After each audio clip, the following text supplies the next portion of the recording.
الحمد للہ رب العالمین والصلاة والسلام علی رسولہ الکریم اما بعد فاعوذ باللہ من الشیطان الرجیم بسم اللہ الرحمن الرحیم قال رب اشرح لي صدری ویسر لي امری واحلل عقدۃ من لسانی یفقهوا قولی. والسلام علیکم ورحمۃ اللہ وبرکاتہ. آج کا ہمارا ٹاپک وَإِلَىٰ رَبِّكَ فَارْغَب، اپنے پروردگار ہی کی طرف دل لگا.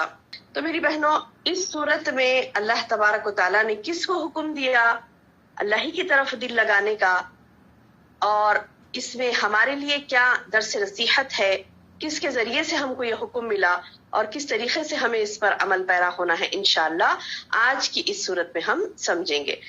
آج جو ہم صورت پڑھ رہے ہیں اس میں 3 احسانات کا ذکر ہے. یہ مکے میں نازل ہوئی مکی صورت ہے، اور پہلے ہی اللہ تعالیٰ نے اس سورے میں، یعنی سورے کی شروعات میں ہی جب بندہ پڑھنا شروع کرتا ہے تو اس کو شروعات میں ہی نظر آتا ہے کہ اللہ تبارک و تعالیٰ نے سوال کیا ہے. کیا سوال کیا؟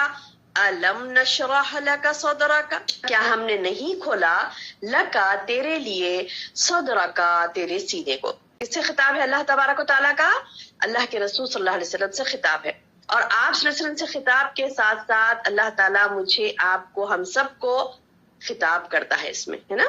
تو سبحان اللہ، اللہ تبارک و تعالیٰ نے بھی یہاں پر محمد صلی اللہ علیہ وسلم کو یہ فرما کر کہ کیا میں نے تمہارے لیے تمہارا سینہ نہیں کھولا، تو اس سے مراد 2 مراد ہے. ایک تو یہ کہ واقعتاً سینہ کھولا گیا تھا، شرح صدر جو ہوتا ہے، یعنی اللہ کے رسول صلی اللہ علیہ وسلم کو بچپن میں سنے ہوں گے آپ تاریخ میں کہ ایک مرتبہ بچپن میں، جبکہ آپ کی عمر کتنی تھی؟ 4 ایئرس کی تھی، اونلی 4 ایئرس، 4تھے سال میں تھے آپ، اور حضرت جبریل علیہ السلام آئے اور انہوں نے آپ کا دل چیرا، اس سے وہ حصے شیطانی نکال دیا جو ہر انسان کے اندر ہوتا، پھر اسے آب زمزم سے دھو کر بند کر دیا گیا تھا. صحیح مسلم کی حدیث ہے یہ.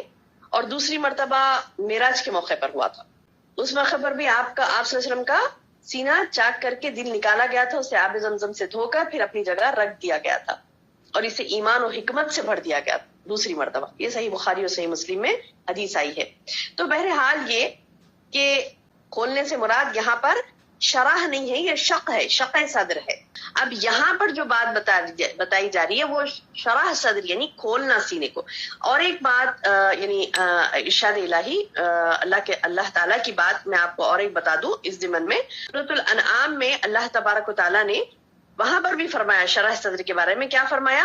فَمَن يُرِدِ اللَّهُ أَن يَهْدِيَهُ يَشْرَحْ صَدْرَهُ لِلْإِسْلَامِ، یعنی بس جس کے لیے ارادہ کرتا ہے اللہ کہ اس کو ہدایت دے، تو کیا کرتا ہے اللہ تعالیٰ؟